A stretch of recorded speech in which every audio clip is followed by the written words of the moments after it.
Egun on guztioi eta ongi etorri gaur goizean edukiko dugun jardunaldi honetara. Gaur goizeko jardunaldi honen helburua da nekazaritza, arrantza eta elikagaien politikako sailburuordetzaren baitan dauden enpresa txiki eta ertainen dirulaguntzen aurkezpenera. Hortarako etorri gara sailburuordetzako taldea, landa garapeneko zuzendaritza, errantza eta akuikulturako zuzendaria, elikagaien industria eta kalitateko zuzendaria, eta nekazaritza eta ganaderitzako zuzendaritza. Eta hauek emango digute dirulaguntza guztien berri. Esan dirulaguntza hauen laburpena eta dokumentazioa egongo dela euskadi.eus webgunean eta Espriko webgunean. Eta gainera, gaur emango dugun jardunaldi hau grabatuta egongo dela YouTubeko kanalean, beraz, animatzen zaituztegu, norbaitek etorri ezin izan badu, gaurko zuzeneko aurkezpen honetara, bilatu dezake informazio guztia hor. Gainera esan katalogoan izango dezuela kontakto guztiak izango dituzue zuzenean galdetzeko, eta norbaitek zalantzarik bat baldin badu, dudarik baldin badu, aurkeztu nahi baldin badu eta ez baldin badaki informazioaren bat falta baldin bazaio, arren, deitu lasai, laguntzeko gaude, eta hor azaltzen diren pertsonei eta zenbakitara deitu, eta oso gustora erantzungo dizuegu dauzkezuen zalantza guztiak. Presentamos las... Beraz, aurkeztuko ditugu, nekazaritza arrantza sailburua sailaren laguntzak, ekonomia landa eta etxasertz eremuetan jorratuko dugu gaur, nerekin daude alor desberdinetako zuzendariak, laguntzak aurkezteko, enpresa txiki eta ertainetarako laguntzak dira aurkeztuko ditugunak. Hitza emango diot, Jone Fernandezi, bera da landa garapen eta Europar politiken zuzendaria, eta berak azalduko dizkigu enpresa hauentara bideratutako laguntzak. Gaurko saioan zuzenean parte hartzerik izan ez baduzue, YouTubeen ere egongo da.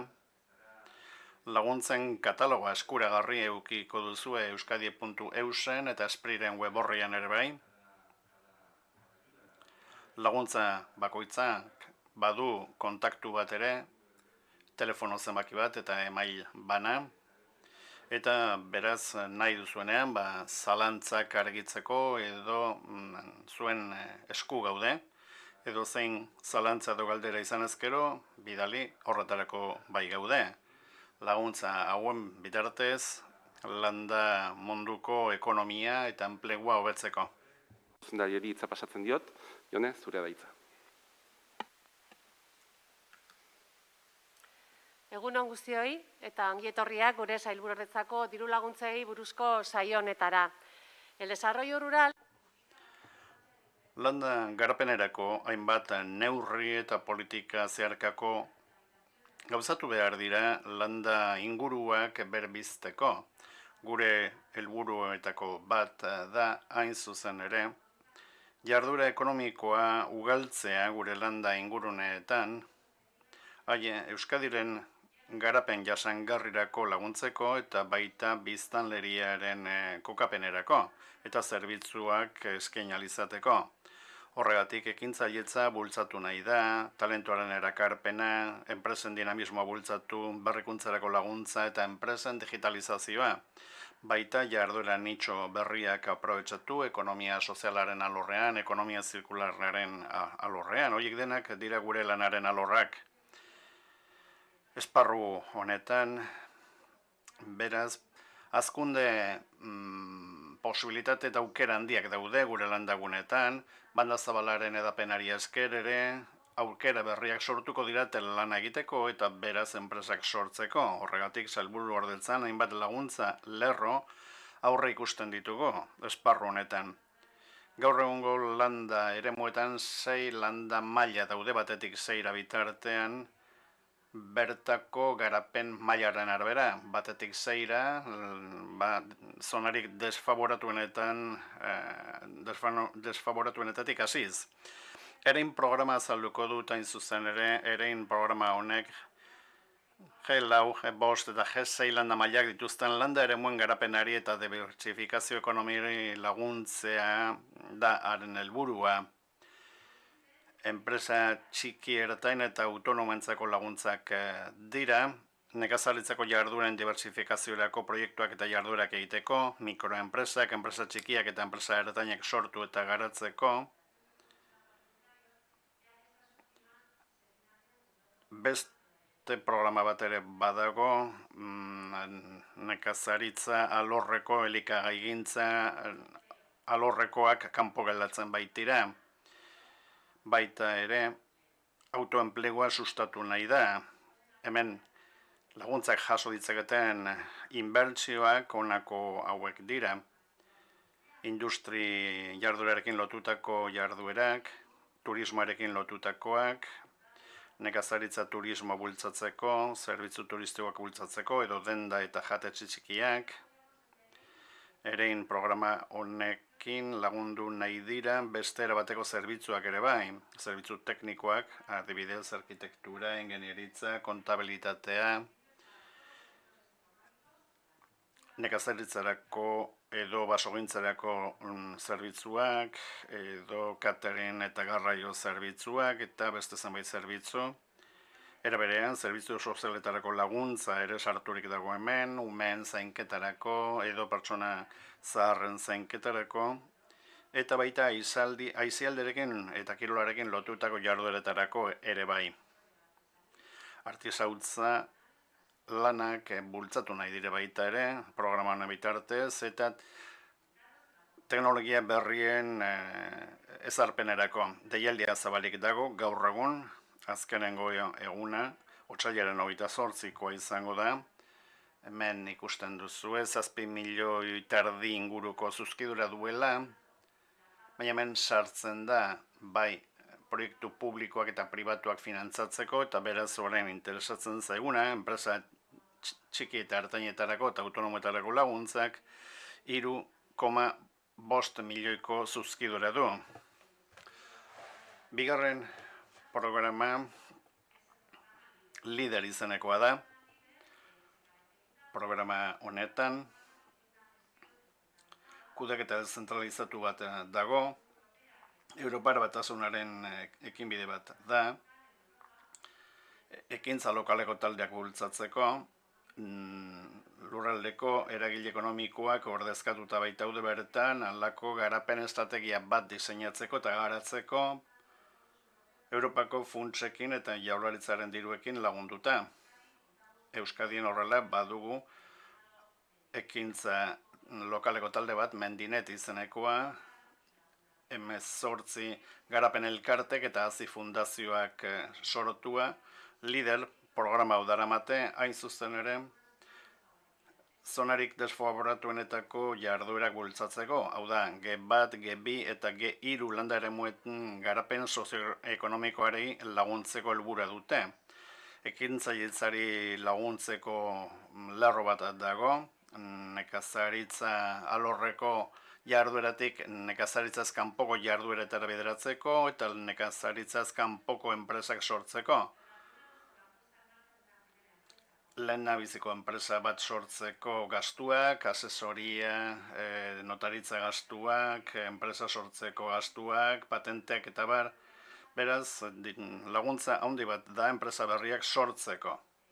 Bai eta, geroko inbertsio batzuk egiteko, nahi denean enpresa bera sortu edo zabaldu eta modernizatu, berez landan leku hauetan dauden enpresak handitzeko. Liderren ere, besteren konturako kontratazioari ere lagundu nahi zaio. Lehenago mandako tipologia guztia sartzen da, ereinen bezalako horregatik ez dut errepikatuko. Bakarrik programa zabalik dago eta eskabideak aurkezteko epea, martxoaren 25ean bukatuko da. Zuzkidura, barkatu, diapositiba dut aldatu, programa honen zuzkidura ikusiko duzuen bezala, deialdia zabalik dago, esan dut, eta zuzkidura 9,1 milioikoa da, horietatik 3,6 bideratuko dira enplegua sortzeko eta jardura ekonomikoa bultzatzeko. Informazio gehigarria nahi balin baduzue, informazio gehiago nahi baduzue, jo dezakezue garapen ruraleko zuzendaritzako jendearen gana, langileen gana, edo Mendinet elkartearen gana ere bai, eta nola ez, garapen ruraleko elkartei ere bai, eskatu aldiezu. Paso la palabra en este momento. Hitza eman nahi diot orain Leandro Azkueri.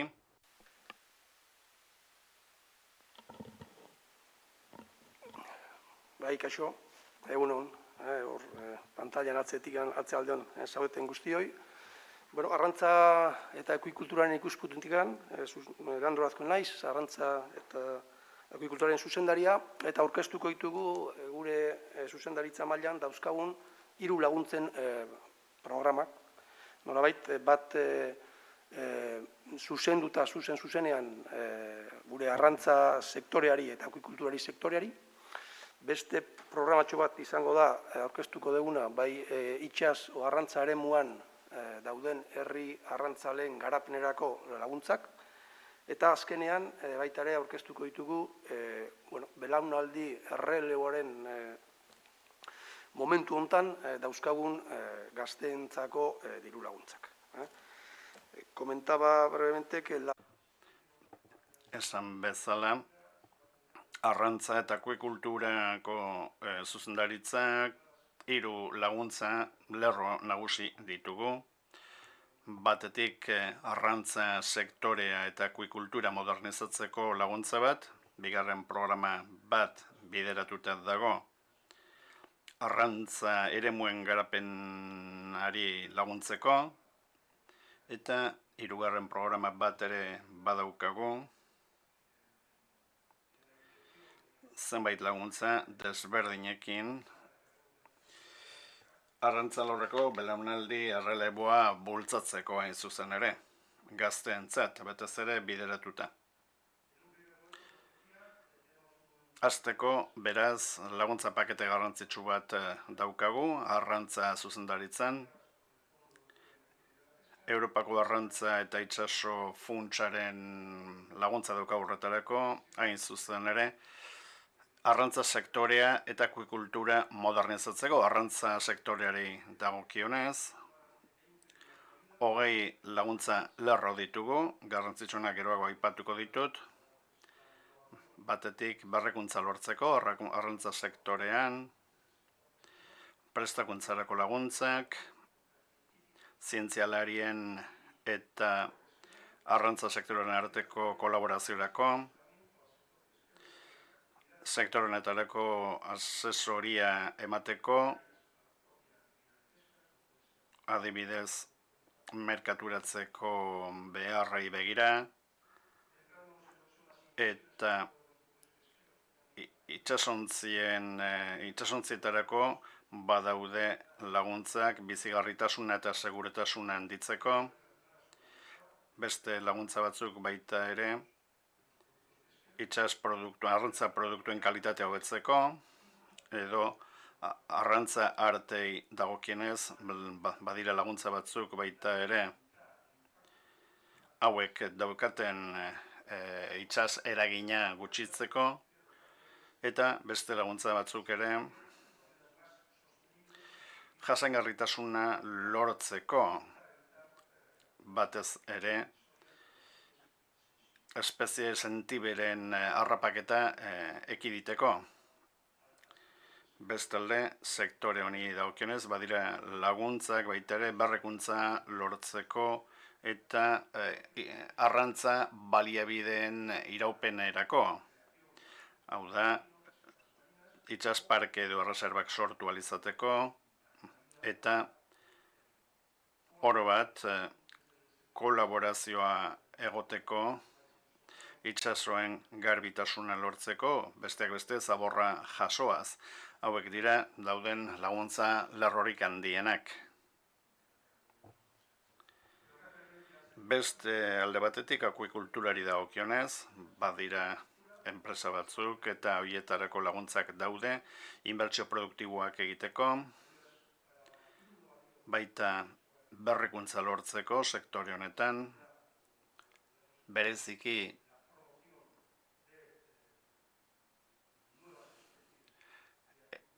akuikultura espezie berriak bultzatzeko, oraindik behar bada ez baitira garatzen ari, zailtasun teknikoak daudelako, edo akuikulturarako laguntza batzuk ere badaude,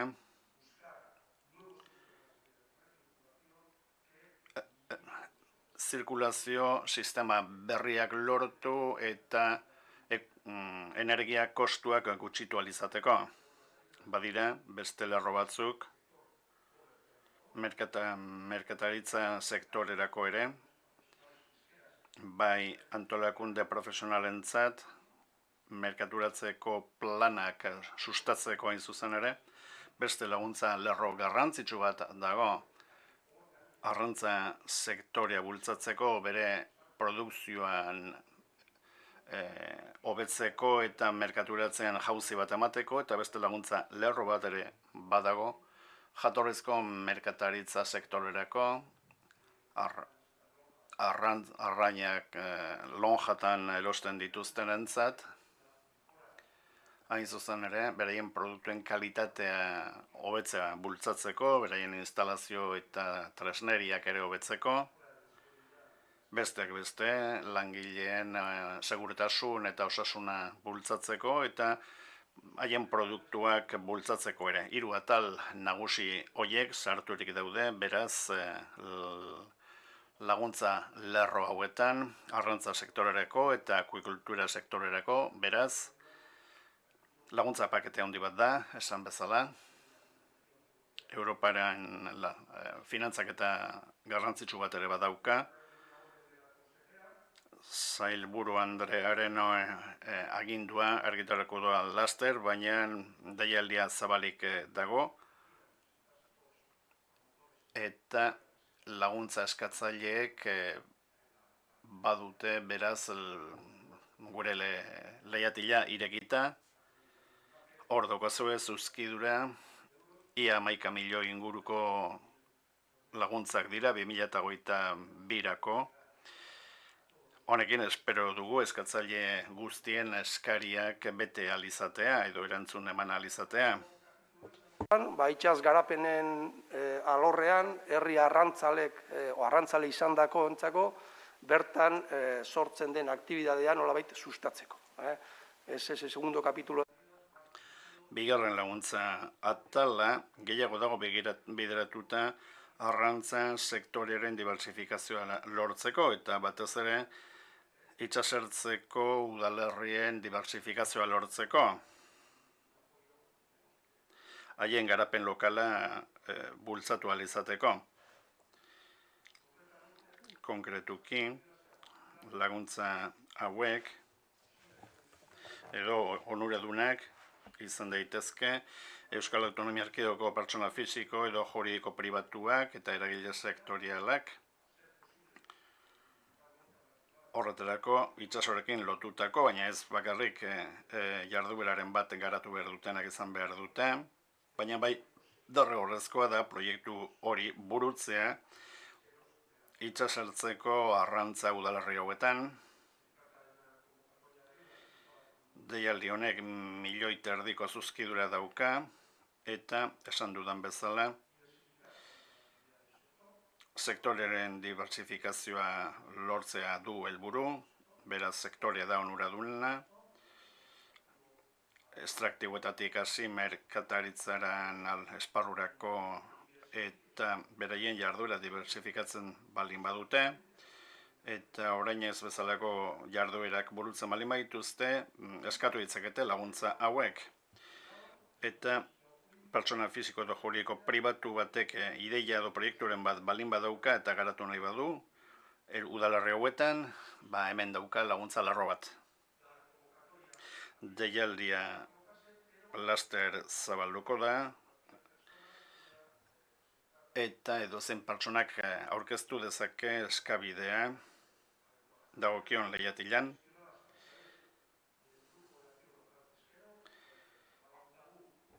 Talde bat itsas garapen elkarteak bere ardura dire nolabait laguntza hauek kudeatzea, eta gure itsas arrantza udaletxetan edukiko dezute baita ere diru laguntza hauen informazioa interesatutak baldin bazaudete.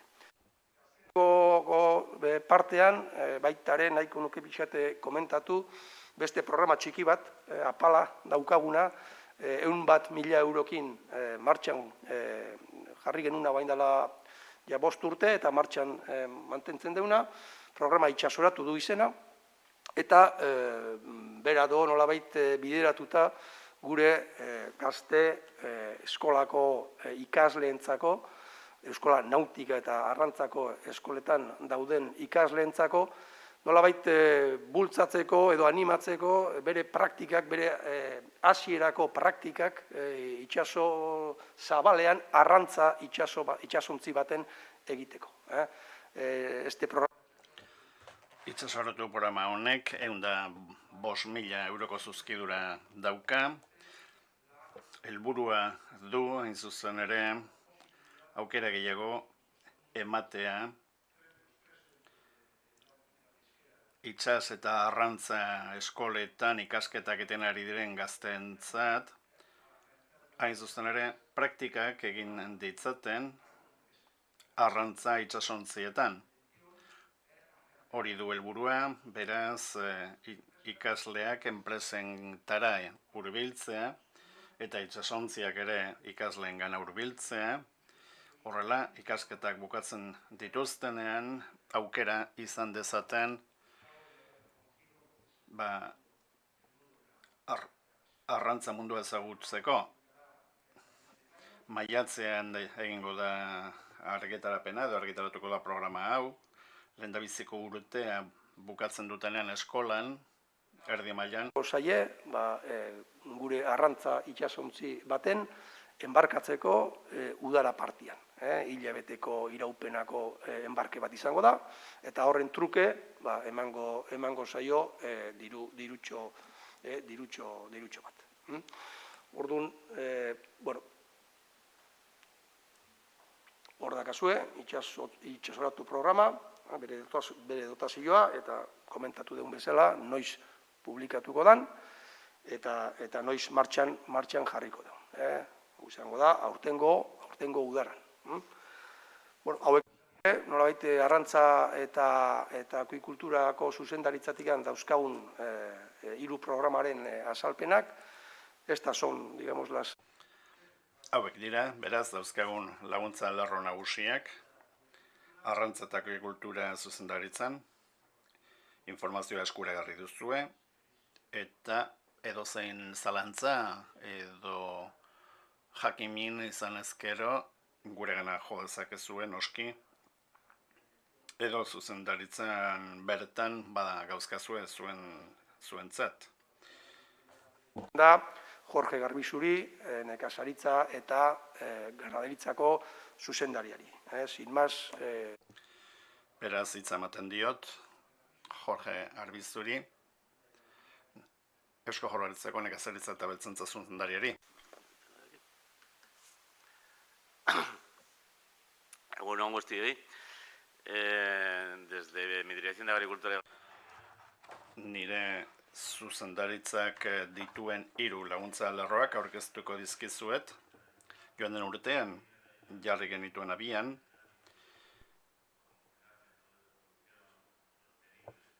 Ekoizpen metodo jasangarriak eta berrikuntza bultzatzeko helburua dute 3, 2 ardatz nagusiren inguruan, gure apostu garbi bat baita nekazaritza sektorearen alde.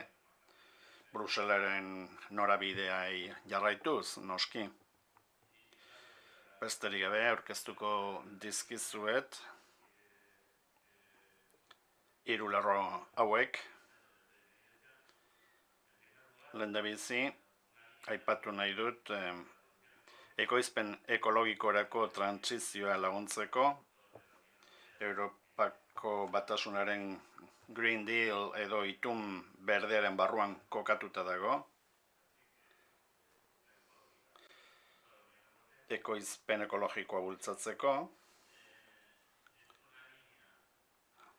laguntza lerro hauek 6 ardatzen nagusi ditu, 5 loturik asesoramenduarekin, edo aholkularitzarekin, kooperatibentzat, edo erakunde baita publiko batzuentzat ere, aholkularitza lortzeko ekoizpen ekologikoari buruz. 5 lerro hauek dire bat gidak egiteko, azpi sektore bakoitzari buruz, beste lerro bat, ikustaldiak edo erakustaldiak bultzatzeko, beste bat, bideragarritasun proiektuak egin ahal izateko, ekoizpen ekologikoa egin nahi duten enpresentzat, 4. lerro batean aholkularitza integrala eman nahi zaie ekoizpen ekologikoan hasi nahi duten esplotazioentzat, 5. bat instalatuta daudenentzat, hau da, ekoizpen ekologikoan dihardutenentzat, baina aholkularitza espezializatuagoa lortzeko. Eta 6. lerro bat ere badago, ekoizpen ekologikorako pausua ematea erabaki duten ustiategi edo esplotazioentzat. Lehendabiziko 5 lerroak, exentzio araudiaren bitartez diru laguntzen dira, 500.000 eurora arteko muga dukate, eta 6. 50.000ko muga. Programa osoak 500.000 euroko zuzkidura du, oraindik ez dago argitaratuta. Aurten espero dugu laster argitaratu ahal izatea, lehendabiziko 3 hileko honetan, eta, abisua emango diegu entitate interesatu guztiei. Hurrengo programa nekazaritza produkzioan animalia ongizatearen ziurtagiria bultzatzeko helburua dutenak dira. Animalien ongizate kontzeptuaren barruan gauza asko sartzen dira, garraioa, adibidez, edo animalien egoera, basarri eta etxaldeta, baina badago elementu bat oso garrantzitsua, hain zuzen ere, ongizatearen ziurtagiria, hau da, ustiategi batek edo azpi sektore horrek, ongizateari buruzko araudia betetzen duela ziurtatzen duen agiria da. Gaur egun, ziurtagiri hauei buruzko araudia oso zorrotza da Europaren barruan, Europar Batasunean, eta Neikerren eta Kataluniako beste institutorekin batera, welfare izeneko ziurtagiria bultzatzen ari gara, hau da zorrotzena, eta baldintza gehien jartzen dituena. Laguntza hauek 50.000 eurora artekoak dira, ziurtagirian parte hartzen duen entitate bakoitzarentzat, bereziki txerri, oilo eta esne ahuntz eta esne behietarako, orain zaudego haragitarako behietarako, ziurtagira lortu arteko ibilbidean laguntzeko helburua dute, 50.000 eurora arte esan bezala.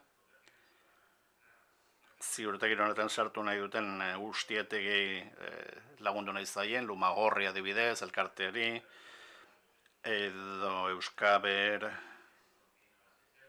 edo Basatxerrin, eta konplexuena aurreten bultzatuko duna, eta diru gehien izango duena da, Euskal Okela, haragitarako behikietarako. Hemen batez ere, diru laguntzak ematen dira, ziurtagiriaren monetarizazio, autokontrol sistemak zertifikatzeko, prestakuntza personalentzat, auditoriak egiteko, joan etorriak ordentzeko, bai eta zertifikazioaren beraren gastuetarako. Hauek dira laguntzaren lerroak, 400.000 euroko zuzkidura dauka. Aurten beraz, haragitarako behi animaliak edo behi abereak sartuko dira. Azik ere parte hartzen du hemen, gure fundazio publikoak alegia, bai ziurtatzaile bezala funtzionatu zenbait lerrotan eta baita autokontrol sistema egiteko, haragitarako behi aberen kasuan. Beraz, hau da gutxi gorabehera laburtuta laguntza lerro hau, jada joan den urtean martxan laguntzena, osatuko ditu dauden beste laguntza lerro batzuk, eta azkenengo eta hirugarren lerroa, gure zuzendaritzak bultzatzen duena, esan beharra dago, aldundiek ematituzten laguntzekin bateragarriak direla laguntza hauek. Bateragarriak dira, batetik jasangarritasunari daukionez eta bestea berritasunari edo berrikuntzari daukionez. Eta lerro honetan doa azkenengoa da nekazaritzeko dibertsifikazio azpisektoriala lortzeko.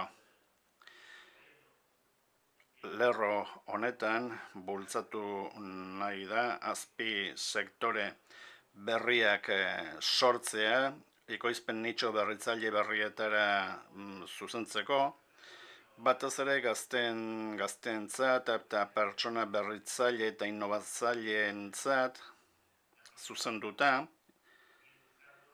eta bilatu nahi da, esan bezala nitxo berriak bultzatzea, uste baitu errentagarritasuna eduki dezaketela, eta epe ertainean etorkizuna izan dezaketelako. Minimiz araudiaren barruan kokatuta daude, laguntza hauek 3 urteko epea eduki dezakete.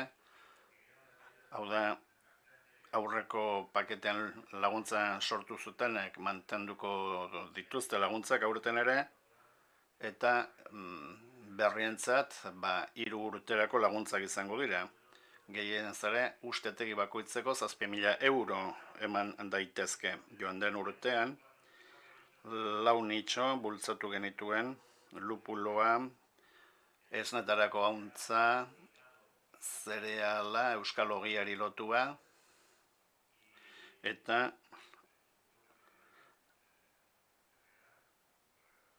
laugarrena zein zen, eta aurten 6 azpi sektore berri sartu ditugu. Lehenbizi, baratzegintza ureztatua, batez ere Arabako nekazaritzan, baratzegintzaren barruan produktu ezagunak dira da sartzen direnak, ureztapena erabiltzeko baldintzak daude, azpi sektore bakoitzak bere baldintzak ditu, nik azpi sektore berriak aipatuko ditut, oleaginosak adibidez animalien kontsumorako eta elikagintzarako, baina lehen prentsatua, oda birfindegia egin gabe, koltza, liloa eta kilorea, baina hotzean prentsatzeko eta giza kontsumorako zati bat eta gainontzekoa azpi produktu bezala animalien elikadurarako. 3. azpi sektore bat sartzen dena laguntza lerro honetan da malko hilarra deitzen dena, oso ekoizpen txikia du, oso sentibera, baina balio erantzi handikoa da, gastronomia eliteko gastronomiarako bideratzen delako, eta zentzu horretan sartzen da gastronomiari laguntzeko gure lerroen barruan, ustiategi gutxi daude, oso landaketa delikatua da, azpi sektore honek gainerako biderekin arazo asko jasan ditu, ostalaritza handia itxita gondelako, eta esan bezala merkatu nitxo hori gehiago bultzatu nahi dugu. Laugarren lerro berritzaile bat da Endurance zaldia, edo Rights zaldia, oso ez ezaguna da, baina badago elkarte indartsu bat. Eta zaldi nekazaritzaren barruan sartzen da, jasapen handiko zaldiak dira, Frantzian, Emiratuetan eta Emirarrietan eta Arabiar munduan batez ere erosten dituzte zaldi hauek. Berez nahi duguna da nekazaritza jarduera bultzatzea, ez haien merkataritza. Hau da, jarduera honetan sartzen denak eduki behar du beste nekazaritza jarduera bat.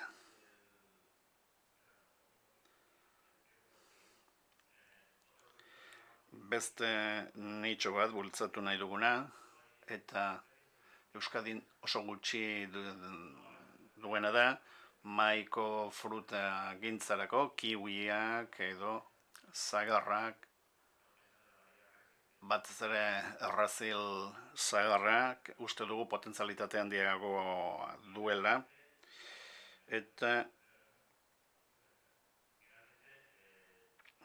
azkenek trufak, nitxo hau hasi berri xamarra dago, batez ere Araban, eta bultzatu nahi dugu. Kasu honetan sartzen diren hektarea berriak bultzatu nahi ditugu, eta ez jada daudenak. Ikusten dugu errentagarritasuna izan dezaken sektoria dela, berritzailea dela, eta gero eta demanda handiagoa duela. Beraz, 6 azpi sektore berri hauekin eta lehenagoko lauekin, frutu lehorrak aztu zaita aipatzea, urrak eta adibidez, finantzatzen ari da, ureztapenarekin eta teknologia berritzailearekin. Beraz, 10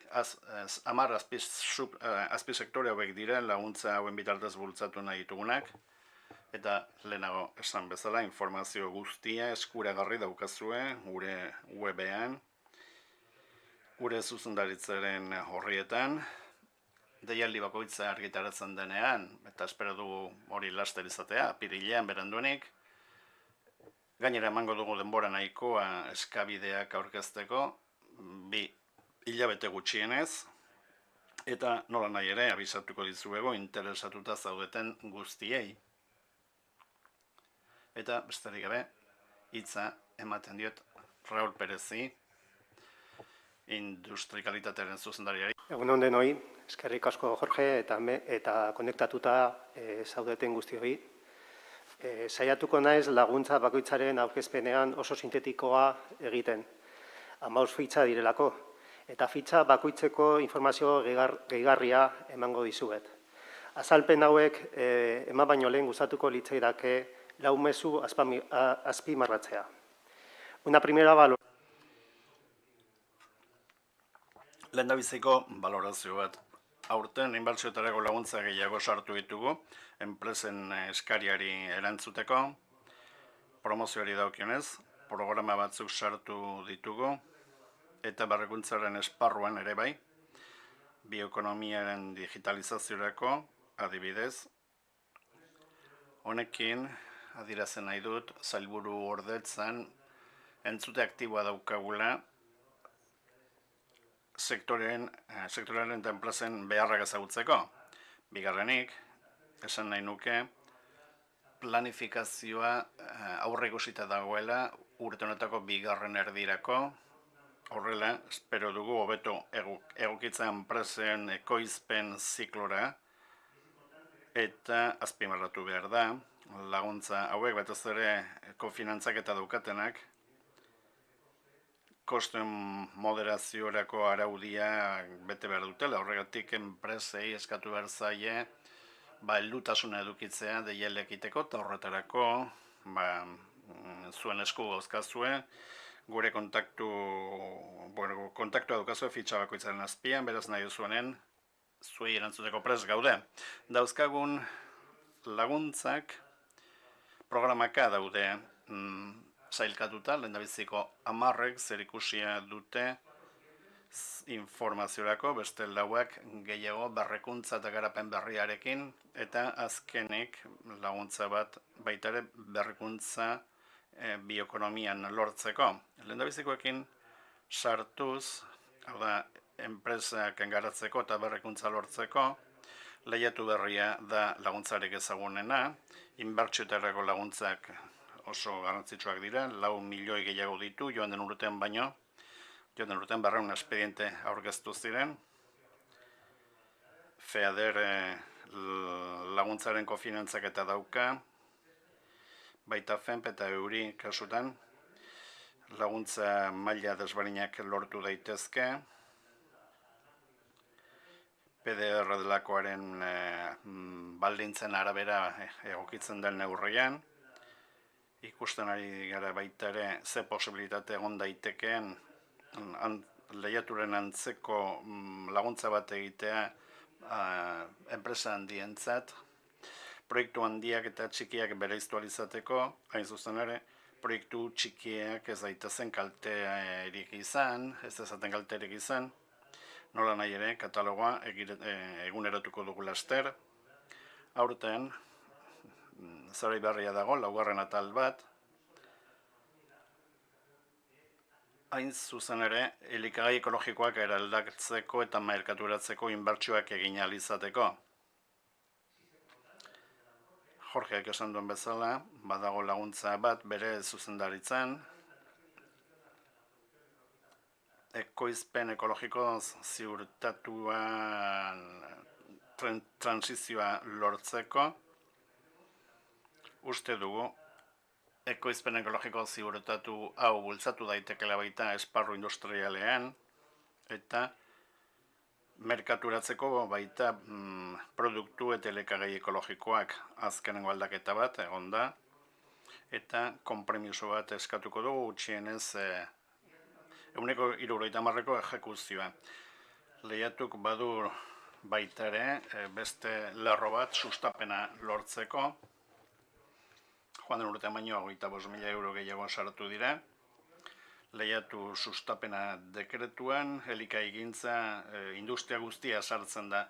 Beste urteetan, 2019an eta 2020an, lehiatu ardoa espezifiko atera genuen, ardogintza sektoreari bultzada berezia emateko, baina maitzak ikusita iruditu zaigu 2 laguntzak bateratu behar direla lehiatu sustapenaren barruan. Gehienezko laguntza 1.000 euro dira, ekintza individualak lortzeko, promozioa egiteko, feria, zoka, misio eta misioak egiteko, kanpoko merkatuetan, produktuen aurkezpenerako, eta 30.000 baldin eta ekintza horiek anitzak baldin badira, hainbat jarduera bilduz, eta beste gutxienez 3 herrialdetan laguntza maila desberdinak lortu daitezke.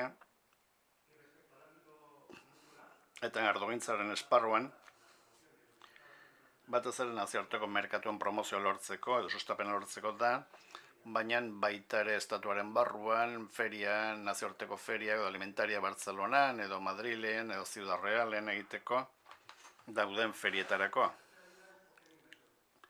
Hirugarrena da OCM inbertsioa edo MAE inbertsioa, oso azpimarragarria ardogintzaren kasuan, batez ere mastizaintzako eta ardogintzako sektoreko enpresentzat da, ardo eta txakoli enpresentzat, batez ere mahatsa eraldatu, botellaratu eta ontziratzu arte, ekipamenduak eranditzeko, edo inbertsioak egiteko merkaturatzeari begira, erreferentzia bat izan dezazuen, 54 eskabide lortu zen joan den urtean, eta laguntza honek FEAGA delakoaren kolaborazioa dauka, FEAGA delakoarena, Jaurlaritzak konferentzia sektorialari bidaltzen dizkiogu, Euskadin jasotzen diren eskabideak, konferentzia horretan parametratu egiten dira, eta erreferentzia bezala esan dezakegu joan den urtean, azken zuzkidura 3 milioi eurokoa izan zela. Ardotegi guztiek ezin dute lortu laguntza hau aurrekontutik kanpo daudelako, eta horregatik Eusko Jaurlaritzan Ardo INB izeneko beste laguntza lerro bat daukagu, hain zuzen ere, aurrekontu nahikoa ez izateagatik aurreko inbertsioak ezin ditzaketen enpresentzat. Kasu honetan minimis araudiari lotutako laguntzak dira. Joan den urtean 700.000 eurotik aurten 1 milioi bat erdira pasatu da. Beste laguntza bat da OCM promozion, MA sustapena, teknikoki itxita dago. OCM inbertsioaren mekanismoa berbera dauka. Hemen kasu honetan, programak hautatzeko batzorde nazionalaren deialdiari esleitzen zaio. Joan den urtean 23 espediente egin ziren eta 23 milioiko inbertsioa egin zen. Laguntza jaso dezaketen jarduerak, lehiatu promozion barrukoak berberak dira, baina baita sartzen dira misio komertzialak, merkatu ikerlanak, feritako presentzia, hainbat erakunde jaso ditzakete laguntza hauek, batez ere ardogintza alorreko enpresak, IGP edo DO hoitan sartuta dauden enpresak izan behar dute. Bestalde, ardogintzaren esparruan jarraituz, daukagu Basque Wine sustapena izeneko laguntza, ETE-entzako laguntzak barne merkatua bultzatzeko, estatuko sustapenerako hain zuzen ere, ardoak, txakolinak, zagardoak eta artisau garagardoak ere bai, minimisen araudiari lotutako laguntza dago, 12.000 eurotan handitu da zuzkidura, guztira 1,5 milioi izango da aurtengo zuzkidura. Basque Wine, Eusko Jaurlaritzak asmatu zuen pandemian zehar sektorea bultzatzeko eta barne merkatua ere handitzeko. Bertan sartuko dira Errioxa dokeko ardoak, gutxienez 100% ekoizpena, mahatsa ekoizpena dutenak, Arabar Errioxan, etiketan behar bezala zehaztuta dagoenean, edo Basque Beer barruko garagardoak, txakolinak, 3 probintzietakoak, zagardoak, Euskal Zagardo izendapenaren barruan, joan den urtean 45 entitatek jaso zituzten laguntza hauek, batez beste, 157ko estaldura izan zuten. Ekainean, espero dugu erregitaratzea laguntza hau. Siguiente ayuda es una... Urrengo laguntza, duela zenbait urte argitaratu zen, gastrobikain deitzen dena da, 2008 eta 2019 ateratzen, berriro 2 lerro daude, laguntza honen barruan, lehendabiziko lerroan, ekintzailentzat zuzenduta dago, gastronomia alorreko goi graduetan lizentziatuak direnentzat, kalitatea bultzatzeko, negozioen bikaintasuna areagotzeko, 1,45 arteko laguntza jaso dezakete, 2. lerroan nahi dugu, ibilbide eta kalitate onartua duten negozioen bikaintasuna areagotzeko. Batez ere, bikaintasun errankinetan gora egiteko, 140ko intentsitatea izango du, eta gastuak 80.000 euro gastu artekoak izan daiteke, euro artekoak, 500.000 euroko zuzkidura du, eta ekainean argitaratuko da. Horrengo laguntza, Basque Label okindegiak da, joan den urtea, hogeian, Euskal Ogia izeneko sistema argitaratu zen, gaur egun 81 saltoki daude,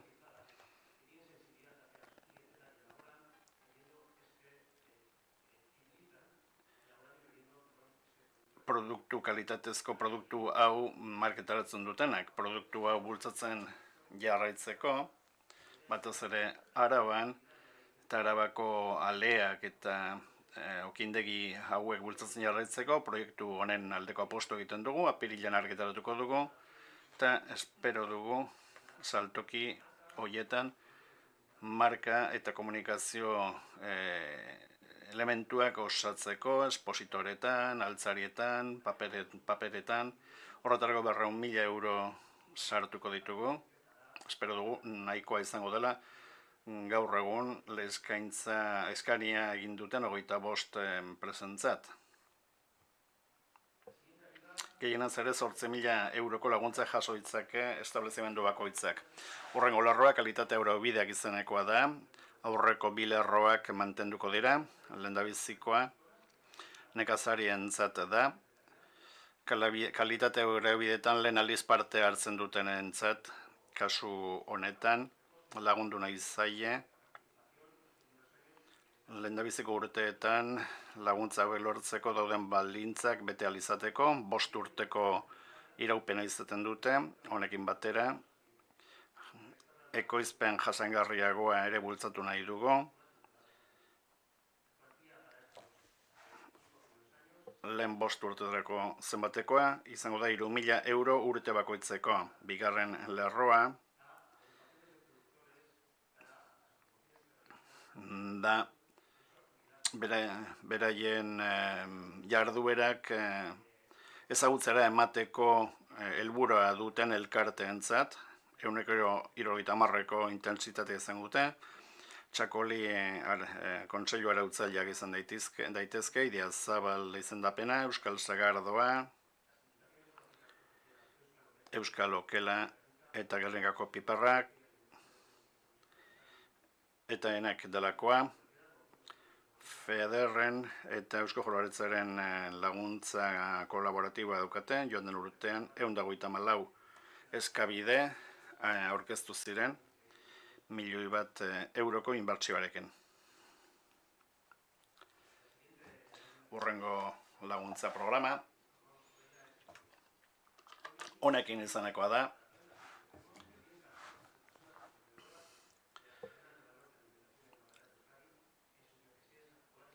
Batez ere elikaduren eta zeroaren baliokateko pertsona fisikoak eta juridikoak eta pertsona fisiko eta juridikoen taldeak dira onuradunak. Negozio abian jartzeko aholkularitza lanak egiteko laguntzak dira, IGIG proiektuen bidegarritasun azterketa egiteko laguntzak. Kontsultaria aholkularitza lana zuzenekoak ematen zaizkie, beren proiektuak definitzeko eta inbertsioak egiteko, eta nolabait beste laguntza handiagoak lortu ahal izateko. Laguntza hauetan sartzen da patenteak lortzeko eta beste aktiboi material batzuk lortzeko jarduerak. Zuetako batzuek ezagutuko duzue. Laguntza hau 2021an bultzatu zelako jarduera piloto bezala. Digitalizazioaren eta berrikuntzaren esparruetan, 116 eskabide jaso ziren, 1.000.000 euroko zuzkidurarekin, eta laguntza horrekin jarraitzea erabaki dugu Eusko Jaurlaritzan. Joan den urteko laguntza intentsitateak 60-80 bitartekoak izango dira, eta 5.000 eurora arteko laguntza proiektu individualetarako eta 60.000 proiektu taldekako proiektuetarako. Hauek dira enpresen garapenerako laguntzak. Ondoren, aurkeztuko izkizugu denak, berrikuntza, ikerketa eta garapen berrietarako da. Ezagunena, berrik erizenekoa da, IGIG. Aurreko urtearekin konparatuta, 1.000 euro gehiagoko zuzkidura du. Joan den urtearekin konparatuta, berrikuntza prozesuak bultzatu nahi ditugu, enpresek gehiago parte hartu dezaten prozesu hauetan. Horretarako lehen laguntza bat bideratzen dugu, baliokateen innovaziorako, batez ere elikaduran eta zuruaren baliokateko enpresentzat, batenik planifikazioa, dokumentazioa lortzeko, produktu eta zerbitzu barrien kasuan, edo ezagutza eta teknika berriak eskuratzeko, produktu, prozesu eta zerbitzu berriak edo betuak lortu ahal izateko. Bigarren lerro batean nahi dugu funtsezko ikerketa eta ikerketa industriala, zientzia eta teknologia sarearekin batera, hirugarren linea edo lerroa da, sare hauetan sartuta dauden entitatentzat, eta azkenek baita ere elikaduraren eta zuaren baliokateko enpresa talde, kooperatiba eta elkarteentzat. Joan den urtean, 54 eskari jaso ziren eta 5 milioi erdiko laguntzak eman ziren. Hurrengo laguntza, lankidetzarako laguntza da, hau ere ezaguna da, inpaktu handia du elikagaigintza sektorean, eragileen arteko harremanak sortzeko, barrikuntzako Europar elkarteko talde eragileak sortu egiteko, PDR-en helburuekin araudiari lotuta dago, horregatik laguntza maila 80% artekoa du, eta Eusko Jaurlaritzaren eta FEDER-en laguntzako finantziatua dauka, laguntza konplexua da, kudeak eta alegin handia eskatzen dielako enpresei, bai eta administrazioarentzat ere bai. Horregatik eta datorren urtera begira, zuen eskariei erantzunez, eta PEDER-en programazio aldaketarekin saiatuko dugu guztia digitalizatzea. Oso laguntza zabala da, 7 lerro desberdintuena, lehendabiziko 2., 4. eta 5. dira bultzatuenak. Pertsonal gastuak sartzen dira, erakusketa ikerlanak, proiektuetarako ikerlanak, alokerak eta enpresa planak eta bar. Maiatzen espero dugu argitaratzea hurrengo laguntza. Digitalizazioaren alorreko enpresa txiki eta ertainentzat dira, oso harrera ona izan zuen joan den urtean, 97 eskabide jaso ziren eta 6 milioiko inbertsio egin zen. Berez intentsitate handiko laguntza, 160 artekoa, digitalizazioa lortzeko, bai elikagaigintzan eta zuran 2 laguntza lerro ditu. Batetik digitalizazio pasoa azteko prozesuak eta sistema digitalak txertatzeko, eta bigarrena digitalizazio faso aurreratuagoak lortzeko 4.0 teknologia txertatuz. Nahi genuke 3. lerro bat sartu proiektu estrategikoentzat, zergako inpaktu handia daukaten proiektuentzat. Baina ikerketa fasean daukagu, maiatzean argitaratuko da, eta nik uste dut aukera eukiko dugula 3. lerro hori indarrean jartzeko.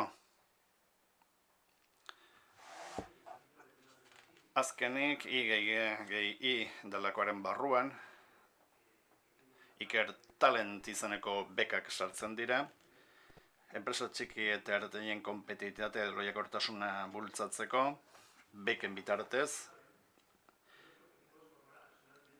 alburua, kasu honetan doktorego tesiak egiteko ikertzaileak eta langile teknologoak trebatzea da.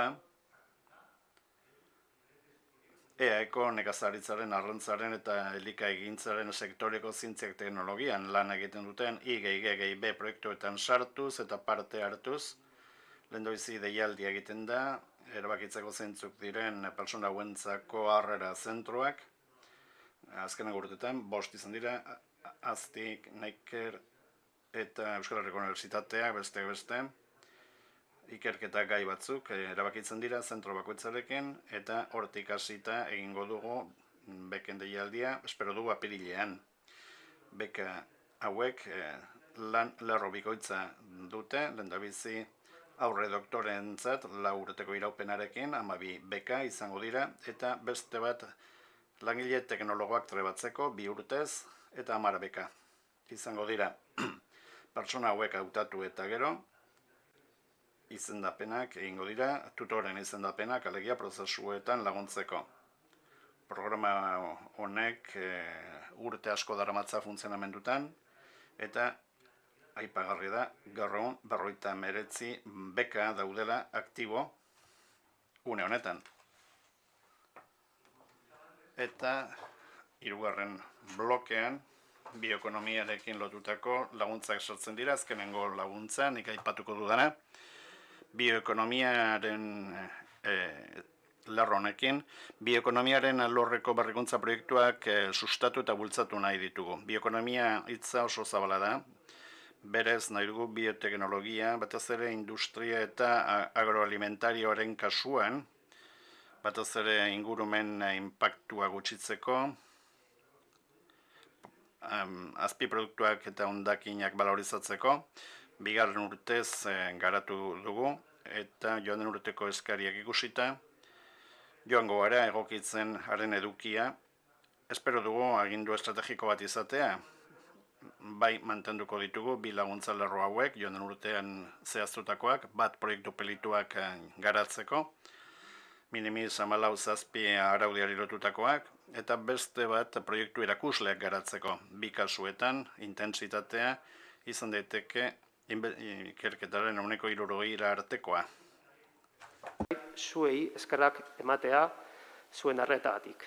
Sailburu orde, zure da hitza. Eskerrik asko. Bueno, mi esker zuzendario egin eman dituzuen aurkezpena azalpen guztiegatik. Bueno, ikusten dezuen bezala, sailburuordetza oso zabala daukagu, oso anitza, programa desberdin asko daude, eta nik bakarrik amaitzeko zuen zerbitzura jartzen dugu gure zuzendaritzak eta gure departamentuko lankidetza posible guztia. Hemen dituzue laburpen bat egin dugu, baina informazio zehatza katalogoan daukazue. Katalogoan esan dugun bezala daukazue bai espri.eus eta euskadi.eus web orrialdeetan, eta han kontaktuak dituzue baita. Orduan, benetan esate dizuet, baldin badaukozue zalantzaren bat. Nahi baldin baduzue zerbait argitu edo informazio gehiago deitu lasai, benetan, deitu, kontaktuan jarri eta informazioa zuen eskura jartzeko prest. Guretzako kasu honetan gure sektorerako eta gure baliokateetan antolatuta daukagu, ikusi dezuen bezala nagusiki, bi baliokate horien bultzatzea eta garapena egiteko noski enpresen lana da ezinbestekoa eta babestu nahi duguna, eta horretarako ditugu programa guzti hauek. Eskerrak eman nahi ezkiet, zuzendari, eman dituzten azalpenengatik. Aurten enpresentzat sustatzaile eta kitzaileentzat egongo diren laguntzen aurkezpena egiteagatik. Elikagintzaren eta zuloaren baliokateen kasuan, zuen esku gaude, berriro ere esaten dizuet, edozein zalantza edo galdera izan ezkero, mesedez guregana jo ezazue, edo beste edozein zalantza balin badaukazue, guregana jo ezazue, mesedez. Katalogoan dauzkazue kontaktuak, elbideak, euskadi.eusen ere eukiko duzu eta espri.eusen ere bai. Eta gaurko aurkezpena berriz ere ikusi nahi baldin baduzue, YouTubeen egongo da. Esan bezala, interneten eukiko duzue. Guztioi, eta, bueno, espero dezagun zuen interesekoa izatea gaurko jardunaldi hau, eta etorkizunean lankidetzan jarraitza. Mila esker.